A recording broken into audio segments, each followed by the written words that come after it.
Hello, and welcome to our featurette podcast recording with Josh Stein. I am so delighted to welcome Josh to this conversation today, and we are going to speak about his practice, get a little bit of more information about him and his journey to becoming the artist he is today. Welcome, Josh. How are you doing? I'm doing well. Thank you for having me. Thank you for having me on the podcast and including me in this year's cohort in the collective. It's really been interesting, and I You're really have had some interesting times. You're more than welcome, and we are so thrilled to have an artist such as yourself on the collective because you bring such a level of diversity to the collective through your different types of works.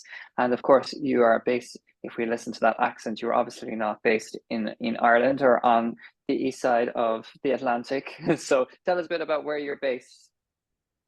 Well, I grew up on my version of the east side of the Atlantic, but now I live in California, and I'm actually in Napa, California. I've been there for a couple decades. So yeah, you're hearing like it's not quite a Midwestern American accent, but it's a very plain vanilla kind of Americanism. It's still making us very multicultural, to say the least. I But hope tell so. okay, but that's great. That's kind of kickstarting a conversation in the right directions. How did creativity come into your world? What was the trigger from the very beginning? So I grew up on the East Coast, as I said, in the equivalent of what would be called kind of a housing estate. We call them just sort of, suburban sort of. Um, they call them Levitt towns. They're literally built by this company that was founded by this guy named Levitt, and it's just right the reproduction of the same kind of house over and over again. This kind of suburban maze. And the only difference is that the houses are separate, right? So every house has its own little patch of ground. And I grew up, as I say, mine was the family that always stood out. My father was a mover, so mine was the family with the moving truck outside of its house because he had to park it sometime, someplace. And so I, around me was this kind of suburban paradise for people with a lot of money. Like people would do well and then leave the town. And sometimes my family was the people who moved them out of the town. I literally remember packing up my neighbors across the street. Um, so I saw a lot of um, economic security that my family didn't really have. But what I did have was access to doing things, right? We had, instead of a backyard, we had a garden. Every fall, there was a ton of manure that was my job to move from the front of the house to the back of the house to put manure into. It's just work, Lovely. right? Like doing stuff. No, but it taught me that if you wanted things, it wasn't really about money per se. It was that if you had enough will of effort and you were willing to put the time and effort in, you could do just about anything. So, fortunately, I grew up really close to a really good community college that had a really fantastic art program.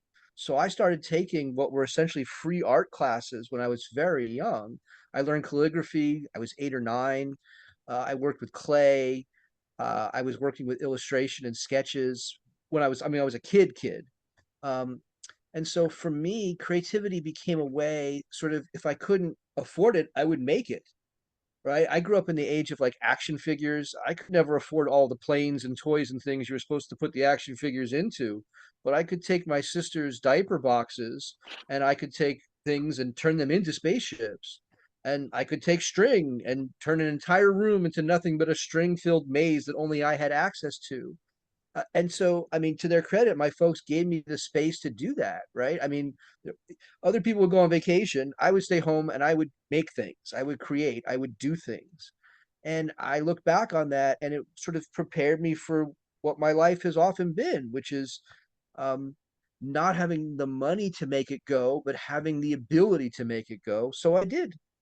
And I think the lesson that I always drew from that is that right, creativity is something that's in us. No one can take it away from you. No one can make you use it, but also no one can take it away from you. And so if you're willing to find the time, the energy, the cracks in the rest of your busy schedule, there's no excuse not to make if you feel compelled to do so.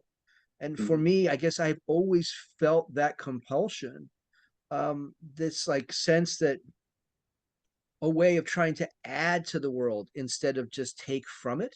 That's Mm. really, and maybe I hope it's not a rationalization, but really like a different philosophy of the way to look at life. That instead of spending, I can make. And for many years, even when I had money to do so, I still preferred to make gifts for people rather than buying them something. Right? I mean, you can't control what someone does with a gift afterwards. But I my logic was, I'm putting my life energy into this.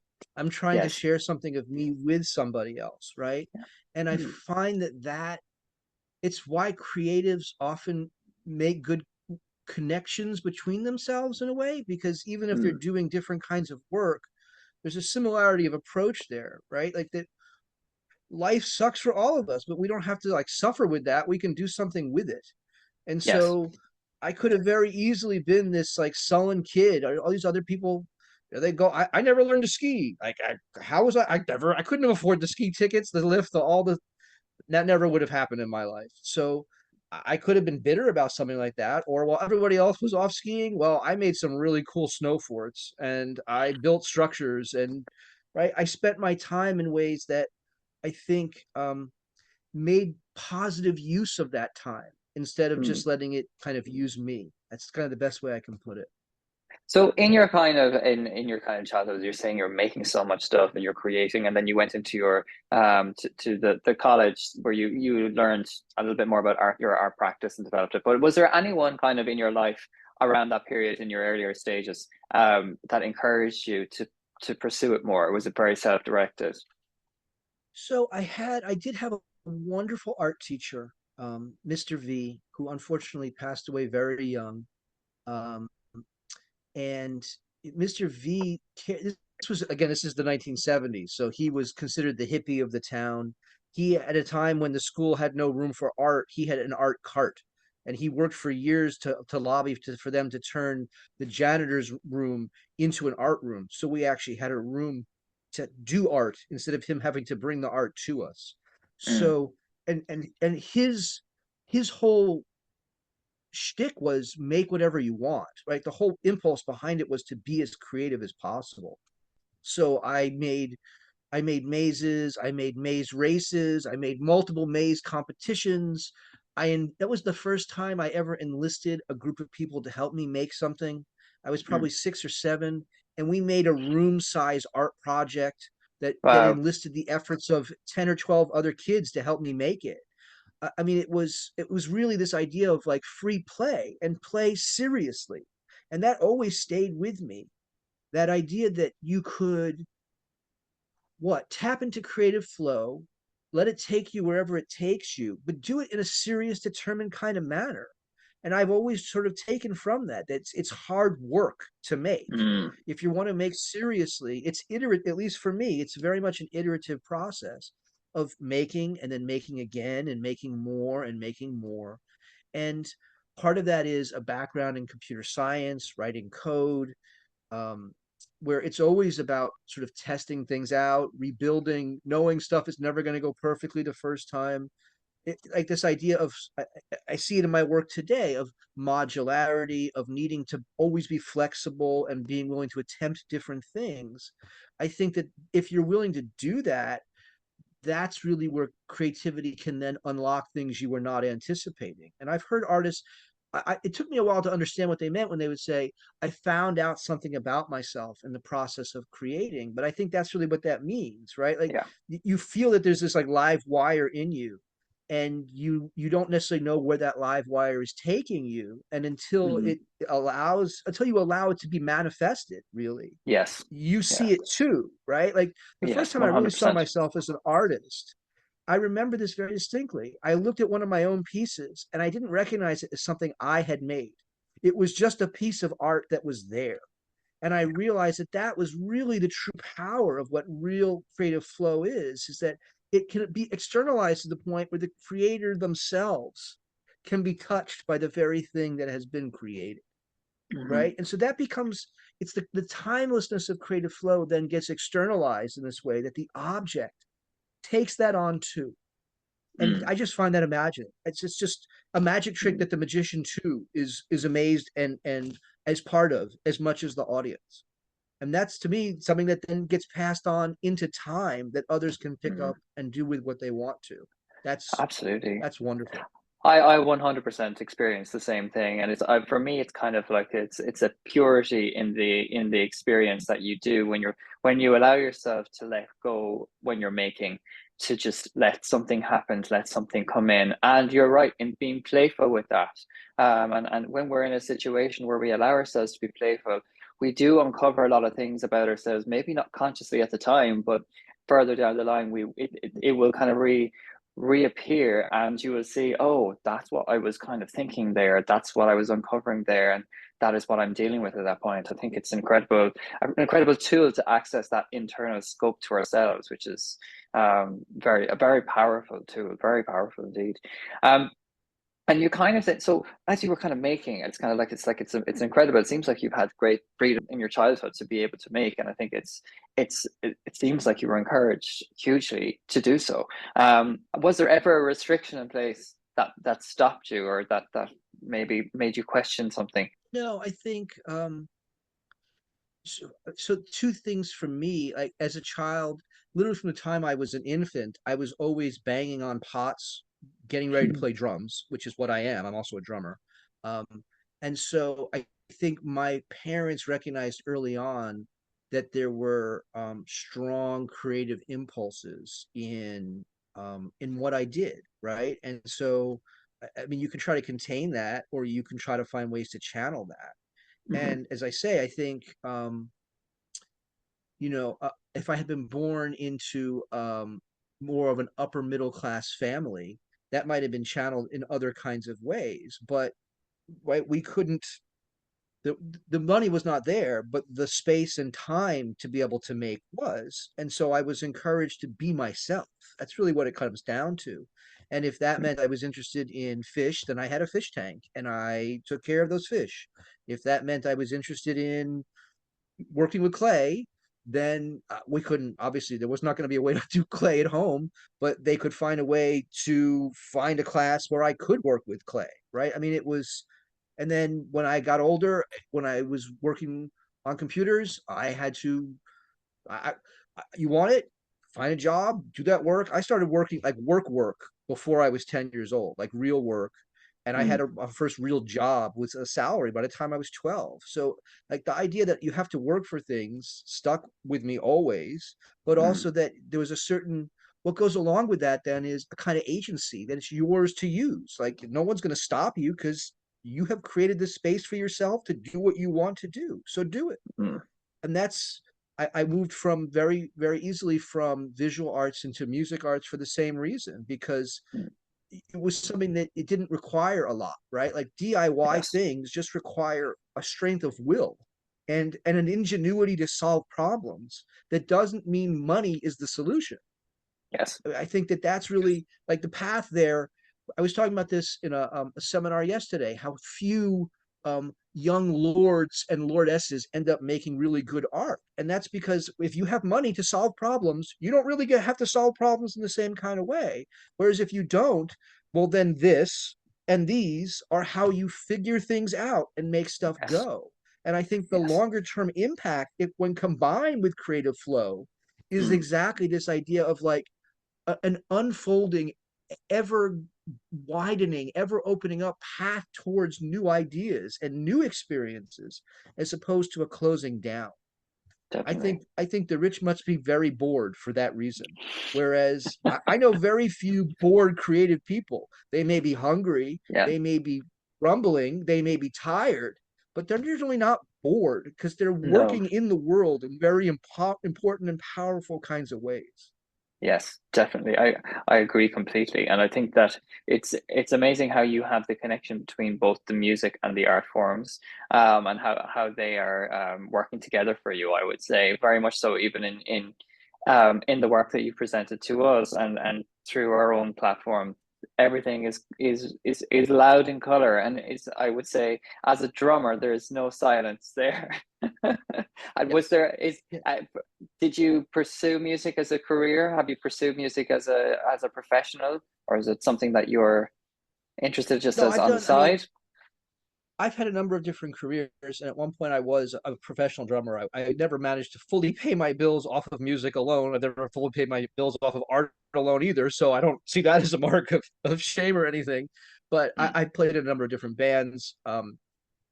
I've been told that my artwork is a form of capturing music in two dimensions, and now in two mm, and three dimensions, because of exactly that combination of textures and patterns and the use of color in ways that kind of capture certain kind of musical movements and moments. And mhm, I'm okay with that. I think I in the same way that always interested in breaking down divisions between 2 and 3D, I'm also interested in breaking down divisions between like the visual and the oral, because certainly mm, when I listen to music, I see things in my head, and I know I paint to all different kinds of oral things around me. So why wouldn't that end up channeled in different kinds of ways?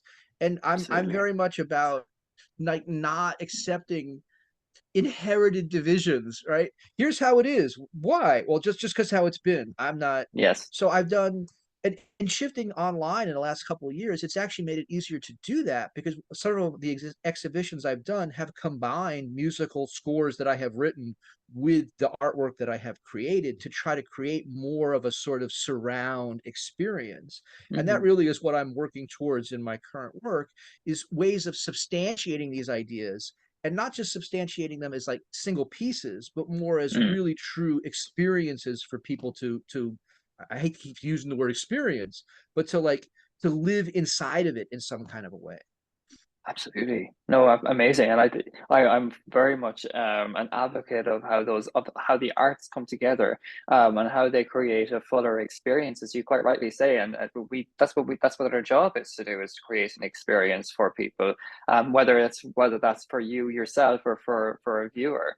That's what we do. We create an experience, and there's long live the continuation of the experience, because without it, we're very dull people. So I just kind of there's something that kind of crossed over my mind there. I was just kind of trying to think, was there a point where you created a piece of art or a piece of music when you just realized, this is good. This is something now I feel that has hit a point. This is this is the beginning of something for me. I feel like I'm in the right place. That's interesting. I was thinking about that, and I think I've always been of two minds about that. I when I make, whether it's the enjoyment of playing music is often playing with other musicians, whether there's an audience or not. There's When the audience is there, it adds to that synergy. But the Hmm. basic interest for me is never really playing by myself, but in playing with others, because of the kind of in the moment synergistic, the energy, you can feel each other sort of intermelding in a way similar to like psychedelic drugs. It's a very interesting, it's like creative flows merge together in a way, and it Mm. creates something that is greater than what is there individually. And so I think I'm always interested in is finding moments of that kind of intermixing, of that sense of more than what is there, right? Hmm. And so for me, when I'm making, contrarily, it's almost always just for me. Like that's why if I could give away my work, I would, because it's not about. I'm interested in people's reactions. I love to hang out in the back of a gallery. No one knows I'm there, and just hear what people say about the work and the conversations that they have. I love to know what it spurs in other people. Mm. And I think that's because it's almost like once I've made it, it was the creative flow moment of making it that I'm actually most interested in. And once it gets made, I can move on to the next one, no problem. Like I know some Yeah. people that could spend 6 months or a year on one piece. I could never do that. Yeah. Even if I would take 6 months to do a piece, there would be 100 other pieces I would have worked on In the meantime, intermixed yeah, with yeah, yeah, yeah, that yeah. one piece. That for me, it's I always I want to keep that movement going. And Mm. so it's like, oh, a piece is done, on to the next, another one, on to the next. And so my iterative process helps with that, because it kind of depends on finishing one to to have that spur the idea for the next one, if that Mm. makes sense. And so 100%, yeah. when I'm creating, what I'm interested really is, it's It's like I don't need therapy, right? It's like mm, I don't have to go and talk to anybody else. It's like what you said. You can come back to the artwork later, and if you've done enough of it, there are patterns that emerge from it, and you're yeah, able to step back and say, "Oh, that's what I've been wrestling with here," or "That's what I've been thinking through," or "That's something that it's been in my work for many years that I finally noticed is there's a pattern there of some kind." yes, And I mm, think that that's because if you truly are tapping into that universal sense of creative flow, it's part of me as much as it is anybody else, right? So it allows for mm, a connectivity, but it yes. also allows for a certain kind of individuality at the Mm. same time. You've gone back on what you've said already at the very beginning of this conversation, where you started off as a 6 year old creating in these mazes and creating things together with individuals. And you're still speaking about the collaborative process and how you're working together with others, regardless of whether it's you in your studio at home and bringing that work to a grouping of people to engage with it, or whether it's you in your band. And it seems like that is a massive through line to your practice. I talk about my work. There's this concept that comes from Hegel of Aufhebung, the negation of the negation.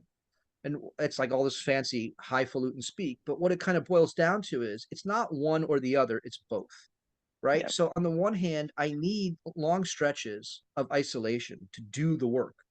It's very difficult to do really good creative work in the way I'm talking about tapping that kind of creative flow if there's a Mm, lot of other humans around me. Other people can do it just fine. I need isolation to make it go. And I can mm, sometimes create that by like putting music on with earbuds. And if I'm in a studio with other people and I'm focused, I can make that work for me. I turn it into work. I go to work. I do it. I do it mm, better if I'm just by myself and isolated, right? But because so much of what I'm usually interested in is precisely then how the wider world around me is reacting to that work. I need mm. to have that interaction on some level. Yeah. And so it's not one or the other, it's both. And it's kind of the managing the logistics of that, of when to spend time alone versus when to bring in that outside perspective.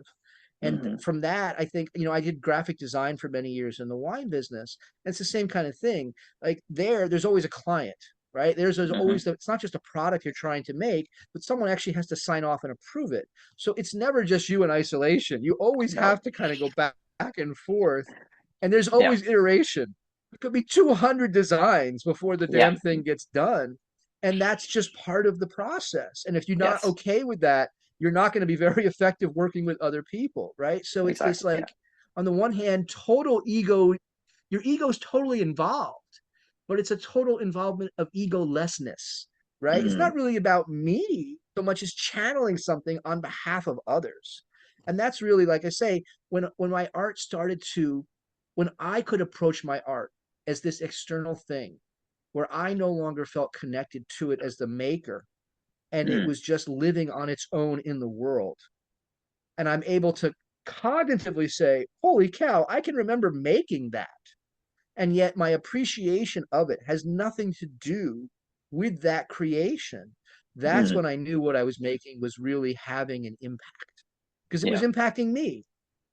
And I figured, well, geez, if I'm skeptical and I'm a cynical bastard and I'm like moved by something, it's going to have an impact on other people too. I Yeah. don't know what that impact's going to be.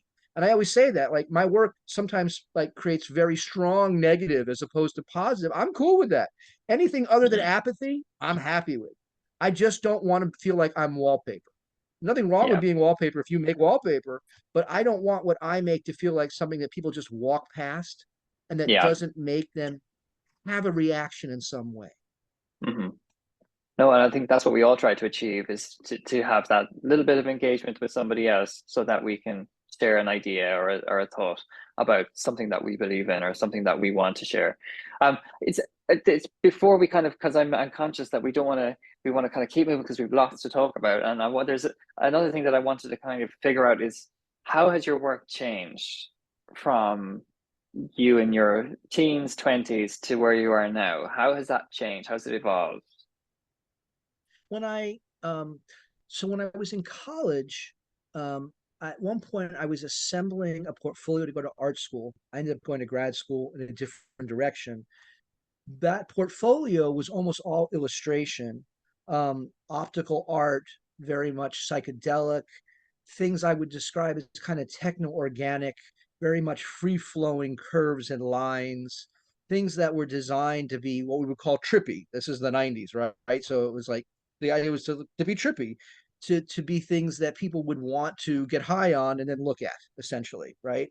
Um, and that I would say what happened was I then moved into doing graphic design. And so illustration is part of that in the background, but the commercial side of that means there's more a kind of a finished professional gloss that you're trying to create. It's even if there's illustration, the goal there is that there's product packaging that has a Mm. finished kind of fit to it. Yeah. But I was working with a lot of metallic markers because we use a lot of foil on wine labels in all different kinds of ways. The use of the metallics sells the product, right? It makes it seem higher quality, higher class. Think about your typical sparkling wine enclosure and how much gold and gold leaf. And it's just the whole there is to like sell glitz. And Hmm. so I'm doing designs on paper using these markers. And once I was out of wine and was moving back into sort of fine art again, I had these markers. And so the first maybe 7,500 pieces I did now, almost close to a decade ago, are done on canvas using metallic markers. Mm. When I wanted to then, and those could take a month to do one piece. It was a very Mm. slow process because with the markers, you have to keep the live edge wet so that the entire block will all have it going in one direction, like Mm. one of those pillows where you can play it in both directions. You want it all to be smooth in one direction. So it's a Mm. very laborious, very tedious process. It's the kind of thing that people who have learned calligraphy, I think, will understand. Like something that looks beautiful, one piece can take hours and hours of very tedious kinds of drawing and sketching out. Hmm. So when I wanted to speed that up, right? Like I wanted to make more work faster is what it comes down to. So I went looking for metallic paints. And in order to create that same finished effect with metallic paints, you really can't use brushes. You have to use palette knives. So I started moving into using palette knives and metallic paints. And from there, what I wanted was I was working with optical art and using various instruments to texturize to create these moire kind of effects. It makes stuff pop out. I Mm. moved from texturizing into fluorescence. Like the piece behind me is actually a piece that under UV light flashes out completely differently. It just pops. It's that idea of one and the other and both at the same time. Hmm. So what my process has gradually changed and morphed into is instead of playing with people's eyes in terms of illustration and then playing with people's eyes in terms of sort of texture and geometric shape, now I'm trying to play with people's eyes in breaking down 2 and 3D distinctions altogether. Rather than a Mm. piece that appears to move out into space, my work is now actually moving out into space and occupying 3 dimensions. And so I think Mm. of it as applying a kind of painterly eye. There's a thing about the way in which painters think about composition, the use of color, the use of layout, how we want the eye to move around the piece. I think of that as part of the sculptural way I'm working with color in three Mm. dimensions. And so, what that has really meant is how do I create a layering effect physically that the Yes. eye would normally perceive in 2D, right? It's like making 2D, 3D. Now I'm making 2 and 3D almost into a kind of 4D amalgam of the two in ways that are um, sometimes the 3D appears to be flattened down to two. So it's like, am I looking at something that's sculptural or am I looking at something at a painting? And then if you change the direction, the angle at which you're approaching it, you realize, oh no, this is actually a 3D physical object. And so it's playing optically, not because the optics are changing, but because the position of the audience in relationship to the piece. And so where Mm. that then took me ultimately is how do I get you to play with this stuff? How do I get you to pick it up and physicalize it? And so Mm. I was trying to do that, making 2D pieces physically come out from the wall. So I did like a long piece and then put a plinth underneath it to make it physically separate out to try to encourage people to touch it. And some people were willing to do that, some people were not. Like, okay, how do I get it so that you would want to pick it up? Well, if I can miniaturize it, make it smaller, make it things that Mm. you want to reach towards and touch, it will encourage you to really want to kind of interact with the artwork. What I really have found is there's this great hesitancy. People have really been acculturated, not just to see that Yes. art is this like high thing that they should be looking up to. Tell me how I should interpret this, but also that it's something that's so special that my very touching of it will somehow taint it forevermore. Yeah. And I can always make more of it. It's art. I Mm. can give you more. It's not a problem. Yeah. And so it just goes back to this idea of like breaking down boundaries. I think the thing that is the throughput for me as someone who was looking in from outside, all I ever wanted was access. All I wanted was to Hmm. have the same opportunity as anybody else apparently had, Mm. right? And so I look at art as creating that opportunity for others. And I Mm. know that it has spurred other people because I know people have said, "Oh, I never thought of that. Oh, I want to go make that myself now. I want to," right? So for me, it's as much about what art produces in others as like Yes. what the artwork itself is. And that's 30 years as a teacher, maybe. I don't, there's all kinds of psychological kind of like tracing that I could possibly do, but I'm always as interested in what other people will do with the work as Mm. what the work is in and of itself. And you're giving people the permission to do that, though, you know, and I suppose we are accustomed, as you quite rightly say, to not touch the artwork. We go into a gallery now or a museum and we're told not to touch. We're not to go beyond the line that's placed on the floor. We are to kind of keep our distance and enjoy it from afar. And I suppose bringing in the access that you speak of, I suppose, is bringing it into a more performative space, engaging the audience with it. Or would you agree with that? You know, it's a funny thing. So what I'm working towards, I'm doing an MFA currently, and my thesis is ultimately going to be some version of public art and sort of defending what public art can be, right? And I think oftentimes public art ends up being these large monumental things that get treated as a spectacle that people are Mm. willing to touch long enough to kind of take a picture with. I think of like the Bean or the Robert Indiana Love, and like they want to take a picture of it. They'll touch it long enough to like, oh, okay, I've seen it, I've done it, and then they move on to the next thing. My Mm. version of public art is something that more pulls you in and you want to stick around and play with. And so that's why a lot of the work I've been sort of playing around with, no pun intended, has been ways of modularizing art, of using hot glues to cast or to drip shapes, and then using magnets embedded in them to allow the Mm. positions to be repositioned so that it encourages people to stay with it, right? To sort of stay in the moment with the artwork rather than just Mm. one and done. And I Yes. really feel like that's a different version of what public art means. Rather Mm. than art that is available to the public, it's more art that is with the public in the sense of in, trying to create opportunities for people to see themselves with the art as Mm-hmm. opposed to like reinforcing some kind of separation or boundary between themselves and the Mm. art. And art No, art as spectacle in a weird kind of way does that because they don't see the art. no. Like if you go to I spent a lot of time in MoMA in New York this past summer, hours and hours. And the pattern I saw was so many people not really there for the art themselves. The pieces were there to be a backdrop. Like they would Mm. literally, where the art was behind them, they would never actually look at it. It was simply there. So when they were taking the selfie, there was the thing behind them they were taking the selfie with. But as soon as Yeah. they took the picture, they went away and never actually looked in person in real time appreciating the artwork itself, Mm-hmm. right? So that's like a Yeah. weird kind of thing. But Mm. then, okay, so that's because they're in a gallery. Okay, but I was in New York, which has lots of public art. Out in public, they were doing the same thing. It was like the art was there, but not. Like it was a Yeah. specter. Like Yeah. it's drawing you in, but as soon as you're there in its presence, it literally kind of disappears out of the picture as something you care about or aware of. Mm. That's not art for me. That is that idea of wallpaper, right? Like if there's It's no the backdrop. wall, but there might as Yeah. well be because you're just You're just Yeah. walking past it. It's not.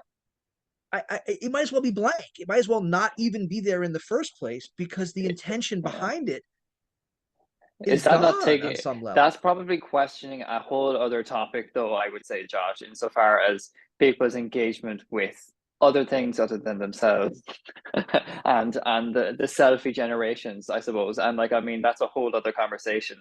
But I completely understand where you're coming from. I've been through a few different galleries across Europe this summer, and it's the same thing you're seeing is people just taking photographs with the artwork as the backdrop and not actually enjoying or engaging or processing the work that's actually there. You're almost going through the space and just enjoying the architectural elements of the site, and the paintings are part of that architecture rather than you engaging with the point that an artist is trying to make, which I suppose is, I don't know It how, whether that's a good thing or a bad thing or not, I don't know. Well, it certainly lets me understand something like why Richard Serra would say, screw it, I'm just going to make this so big that you just can't ignore it. And I'm going to make it and design it in such a way that you have to touch it, that it gets in your Yeah. way as you're trying to move around it, right? Like Yeah. you can sense a kind of frustration and the Mm-hmm. source of it then, because we're trying to connect and the audience that we're hoping to connect with isn't like paying attention at all. That's a very frustrating, if Yeah. the goal there is not just to make for yourself. But I guess from my perspective, what that means is that as artists, we have to listen. If we're not Yeah. paying attention that the context around us is shifting and we're hoping Mm-hmm. to make connections, if we don't pay attention, we become history. That's not Yes. living art anymore, right? Like that, we've literally become the thing that we're trying not to be. So Yeah. again, to me, it's like rather than bemoaning it, rather than taking on that like Clement Greenberg, I know better and the master should listen to me. I would rather try to make something that encourages Mm. the thing I'm looking to have happen rather Yes. than just bemoan the state of the world. Like that's not effective use of art or creativity. No. It's a No. problem. Solve it. Art is Yeah. problem solving. Solve it. Find a way. And I just take Yeah. that on as a challenge then, rather than something that should be seen as a negative. It is Mm. negative, but I'm not going to let that stop me. If I'd let what was negative stop me, we wouldn't be having this conversation because 90% of what I've done in my life, I wouldn't have done. Yeah, no, absolutely, 100%. And I think this is a conversation that I feel we should actually talk about in the future. And we're going to put a pin in that before we open up another can of worms, Josh. So let's get back a little bit to you. Josh, before I talk about your work right now and what you're doing and what you're making at the moment, because we've made reference to quite a few pieces already with regards without even annotating what they are. And I'd like to go back to that in a second. But just let's build the picture of your studio space for our listeners. What is it that you're doing? Where are you sitting? And how do you get into the frame of mind or into the point where you say, I'm gonna go in here now and start making a piece, or I'm gonna just throw something onto a piece of canvas, or what is your process at the So moment? when I made the decision to come back to fine art, what I did was essentially orient everything else around me in my space around art. I don't have a lot of room to work in. I work in a very small space. It's a corner of a bedroom.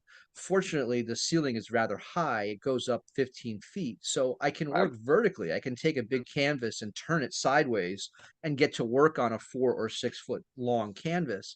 But I can't like horizontally, it won't work the same direction. It's literally only No. about 4 feet wide. So the space, again, it goes back to this idea of like problem solving. The space is small, but it doesn't restrict me from producing a lot of work. In a Mm-hmm. typical year, I do 300 to 400 pieces out of that space, and some of them are very large, and some of them are obviously much smaller. But I haven't Mm-hmm. let that restrict me at all. What I have found is when I've had the opportunity to have a studio off site, that actually has been an interruption in my process because it has meant having to go to the studio and doing the work, right? It's like now I must create. I have gone to the studio. I'm going to create from this time to this time. And that's just not how it works. So instead, I have Mm-hmm. a bunch of different jobs that allow me to work remotely. I finish up a project, I got an extra 10 minutes. The work is literally in front of me. I'll add to whatever the current work is. And so it's more that I find time in the cracks of the day so that in Mm-hmm. each day I can be very busy. I'm back to having 18-hour days again. Back when I used to work 4 jobs, I was running wineries, I was teaching, had clients. It was a very chaotic time at one point where I was literally working 100-hour weeks easily every week for month after month after month. And I find myself almost back to that level of busyness again because of this MFA. But if 15 minutes here and 15 minutes there, 6 times in a day, that's 90 minutes of creating. And that Mm. adds up across 7 days a week, across Yeah. 4 weeks in a month, right? I just, Mm. I'm not, I don't want to, I'm not slagging anybody who like has their own process, and some people need time to develop, and everybody does it their own way, right? For Mm. me, what I found is I try to make as few excuses and just make as much work as I possibly can. And Mm. that doesn't mean that every piece of work is a 10, right? What it means is I make more tens than I would have otherwise. What it Yeah. means is just because of sheer numbers, Mm. and because I work iteratively, and because if something's working, I can make more of it, right? And my work then branches and comes back. I have different series of works, and things will be worked on for a while. I'll work on a different series, and then a third series brings both of those things together. It's that, again, that idea that I'm always kind of combining different Mm. strands come back together. So for me, my day might be 10 minutes of working on something, then I got to go grade papers, I got to leave and go teach a class, come back and work on a different project for a different job, add 15 minutes of work to a different piece, right? But that adds up. And so what Mm. I find is it's more, if I have a deliberative process that says every day I will create, whether that's at the beginning of the day or the end of the day. Every day for me, I will Mm. enter that flow state. And because that flow state is timeless, even 10 seconds of it can be the same as 10 hours, right? Yeah. All it means is that Hmm. the amount of product that comes from that state may be different, but being in that state is just so important to me. And so Hmm. it was like coming back to fine art was a way of allowing myself to fully be who I wanted to be. And I'm not in that kind of like self actualizing kind of way, but literally in the Mm. way I need to breathe, I need to create. I need to have that sense of adding instead of taking. And Yeah. that's really how I look at it. I'm serious when I say that if I could give away all of my work, I would. I look at Mm. art as a gift. Gifts are Mm. priceless. You don't, it's not a commodity. Yes, we make commodities into gifts, but the goal there is really to give something to somebody else, right? And so Mm. if I can benefit from doing that and also make somebody else feel good too, why Mm. wouldn't I? Yeah. I just find that that process allows me to feel best about myself. Mm. I think that's an incredible attitude to have, and I think a lot of people who get bogged down in the creative process, where they feel like they're stuck or where they can't move forward, sometimes they're just overthinking it. It's just I think your approach is really really accessible. It's something that people should maybe consider a bit more, and I feel that like if you were to do a set 2 hours, I'm going to do 2 hours of work every day, and I'm going to sit down, I'm going to look at a canvas, and I'm going to do something with it or a piece of clay or whatever, and then you find yourself not making anything. Whereas you've done 10 minutes and you've actually produced something in 10 minutes, you've gone away for 6 hours. And actually, in the time between that point and the next point that you create, whether you're consciously thinking about it or not, that is still churning in your head. There's just something moving. You're bringing in life experience, you're bringing in other influences that is going to be added as another layer to the next thing that you create. I think that's incredibly powerful. And I think it's really something that a lot of people should engage with and in the creative process. But really, when it comes down to it, you are very much innately a wonderful creator, Josh. And I think it's something that it comes really across in your work as well, in the visual elements of it, and how vivid it is, and in how as I said earlier, loud and colorful and engaging it is. So I think what we should do now is just make reference to a couple of those pieces. You've sent me a couple of new pieces that we're going to share with our wonderful followers through our collective channels, and we're going to put them up onto the collective website and through our social channels soon. But if you'd like to maybe speak about a couple of them, that'd be great. Maybe one of your 3D pieces that you're working on at the moment, as well as a 2D three-dimensional piece, so that we kind of give everyone a flavor. Sure. So I would say a couple of the pieces I sent are what I call more. I'm working all with hot glues and or acrylics as well. but it's Mm, mostly been hot glues recently because of this idea of creating painterly 3D works. And the reason I say that is the hot glues are kind of like encaustics, they're kind of like resins, and they're kind of like acrylics, but they're not really like either any of those things. So they allow for certain kinds of manipulations, but they also like they how do I put it? They are mutable in a way that resin is not, and they are more hmm. solid in a way that wax is not.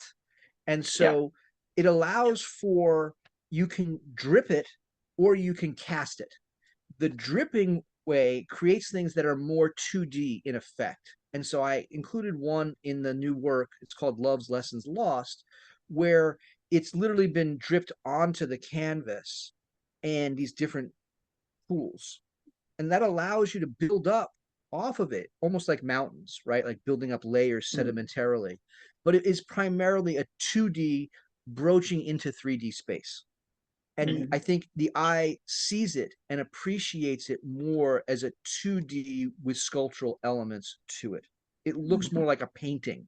The inclusion of the other like objects that you may have put with those glue pieces or the melting elements that you have in there that are obviously connected by those materials. What is there any significance to those, such as Well, like the I think key or the so. The overall piece, right? I was thinking about sort of honestly, I was getting ready for Valentine's Day sales. I'm gonna be truly honest here, right? Like one of the high points of the year when people buy art is in preparation for Valentine's Day. So I'm thinking about things that are kind of, Valentine's Day oriented, love, but I'm also thinking about how love is, it's a slippery thing. It's one of those things where you attain it, but keeping it around is difficult. It has to be maintained. And so the way in which the drips it stays warm for a while, right? And so the glues take on a mind of their own. You can't fully control them, which is one of the things I really like about that. All my mm, work is always playing with this tension between order and chaos, but bordering on sort of almost a kind of schizophrenic overload, over sensorium, synesthesia. And that's on purpose. I'm trying to get the brain to almost like overmax itself to the point where it's seeing things differently. And so the fact that I can't control exactly what the glues are doing either, some of the pieces that are there are cast and added to it. But the minute the hot glue, a fresh glue, touches the cold glue, it reactivates the glue. And so what mm, had been solid becomes mutable again in a way that I can't control. So it's like this kind of freeing up of allowing the medium itself to take on some of the onus of the creation, which I think is kind of neat. It's working with the medium as opposed to fighting it and trying yeah. to make it do something it doesn't want to do. And then this was part of a project I was working on using some kind of a found object. And I had this key, like, okay, that works because of the whole idea of like unlocking love, unlocking the heart, locking your heart towards people, that someone's heart melts away, right? That when someone falls out of love with you, it can feel like they're literally melting out of your life. And so I think like the medium really does allow itself for a certain kind of expressionism in that Mm, painterly sense of expressionism. When we say expressionism, what we mean by that is ways of conveying emotion yeah. using the medium as that method of conveyance. Mm. That is definitely clear in that image, and as you describe it, I'm looking at the image here, and it's just it does emulate those feelings and those expressions. I think you've nailed it, and then you've kind of moved to a little bit more of a I don't know I could say maybe a darker side potentially. Maybe it's not, but in your mind, is it? Are you know what I'm referring to? Yeah, it's funny. Part of the reason I work with skulls so much, I've worked with skulls now for many, many years.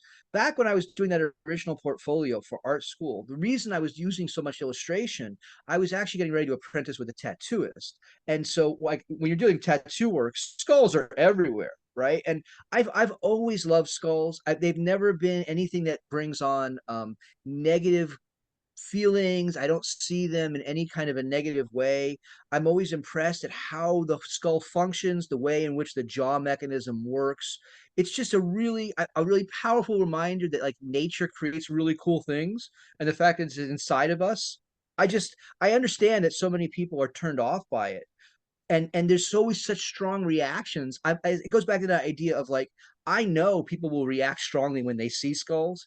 It's not so much my interest in the skull, is that I know if I put them up there, people will automatically like, Yeah. whoa, what is that? It always causes a double take in different kinds of ways. And I'm interested in that, right? It reveals things about people in ways. And it kind of goes back to, I would trace some of my lineage to surrealism and Dada, and not in the way of figurative surrealism, but in the way of playing with people's heads and making them do Yeah. double takes and trying to get them to like come to terms with different sort of things that they're not always comfortable coming to terms with. And so the use of skulls, the use of the UV light, because a lot of this stuff, what I found is that the glues are also reactive to UV light in the same way that fluorescent paints are. And I really like that because then it's not just natural light or fluorescent light, but both of them can be used in combination together in different kinds of ways. And it brings out different things, right? It's like a Mm, morning light versus an afternoon light versus an evening light. As a painter, you know you're mm, going to get different shadows. You know you're going to see the world differently and be able to capture it differently as a result. And I think mm, it works the same kind of way with this merging of 2D and 3D. And then add in something as totemically powerful, right? As symbolically intrusive on people's psyches as a skull or multiple skulls. And yeah. that's when people really start to get freaked out, right? Like a pile of skulls really makes people think, like, what is that? What's happened here? What's going on? And I always turn it around. You tell me, what do you see? Why is that what is causing your eyes to like twitch? Why is your brain chubbering? I want to know, right? I find Well, that really interesting. you've made me not question now why. So I think we'll leave it back to the audience to actually answer that question. But I think they're intriguing, and I totally see what you mean in that you put a skull in a piece and you're like, what? Why And is this person here? Why is this individual here? Is it about mortality? Is it about us? Is it about what? No, it's probably not about any of it, which is great. And you kind of you think, okay, he's just very gothic and he likes to kind of go down the dark side of things, and it's just so contrasting to your other works, which is just it's just great. I and love that. the I love that. for me, the funny thing is, the more I refuse to really reveal why I work with skulls so much, right? Some people, they get really angry. Like, you must tell me. They want to insist on this kind of authorial intention in ways that, like, for other abstract work, they don't. And I think it's because it gets closer and closer to kind of like the uncanny valley and the line between figuration and representation and abstract. And there is Mm, a meeting point there, right? yeah. These are cast skulls that I can't reproduce. Like every one of them is unique. It's not I Some of the people I work with have been telling me, "Oh, make your own, like scarve your own skull and then do your own positive negative cast." And I can do that. It's not like it's not in my skill set to do it, but working with the hot glues, as soon as you work with them, you realize, "Oh, there's no controllability here." It's not like resin. You cannot Yeah. make two and ever have them be the same at Yeah. all. And so I feel freed in that kind of way. But Mm, I think it's precisely because the skulls, then, if you look at them, there's layers in each of the casts mm, because of the different colors, because of the different kinds of definitely. glues. Yeah. And so, and the way in which the cast takes the glue, it's always partials, there's always air gaps, it's always a real kind of um, insoluble, intangible tangibility that Mm, causes people to question. Which to me, it gets back to this idea of I don't want wallpaper, right? I don't yeah. want you just walking past that. And so if Yeah. I don't want that, well, then giving you something I know is going to make you do a double take, Yeah. doing it in a way that makes you start to wonder if that is my goal. That's an ideal method of making that happen from my perspective. And it is exactly those reactions that I giggle. Like, Yeah. tell me why. Like, no, you tell me why. You tell Yeah. me why you're interested. I think, Josh, that is a perfect point to conclude this conversation, because it has put you in that it is summarized your work completely, in that you do not want your work to be wallpaper, and you want to make sure that you make a point, and that somebody stops, looks, and engages with your work, and sometimes touches it, and you're okay with that. So I think that's a really good point to take away from this, and I think your work is really great, and I think we're delighted to have you on the collective, and to have the amazing different qualities that your work has, and the very contrasting pieces that you have, and that we are so excited to share with everybody with the new pieces that you've got here. We really appreciate having you with the collective, and we really cannot encourage people enough to check you out, check out your profile on the collective, and follow us, so that you can see lots of new work from Josh coming up soon over his feature month, which is November, December of 2022. So thank you, Josh. Thank you so much. And Thank you. you're more than welcome. And you can see all of Josh's work on our collective's website at www.nuacollective.com. And you can see it across all our social channels. You'll check us on Facebook, Instagram, LinkedIn, Twitter, the lot, Spotify, Apple Podcasts, you name it, we're on it. We've bombarded the world with Nua Collective. So please help us spread the word by sharing it with your friends and family and everyone else. And if you have it in you, do please support our artists by maybe purchasing a piece from them, and share the gift of art this Christmas that is coming around. I'm going to nip us in the butt before we know it. But thank you very much for joining us, Josh, and everyone else. Stay creative, stay safe, and we'll speak with you very soon. Thank you for listening.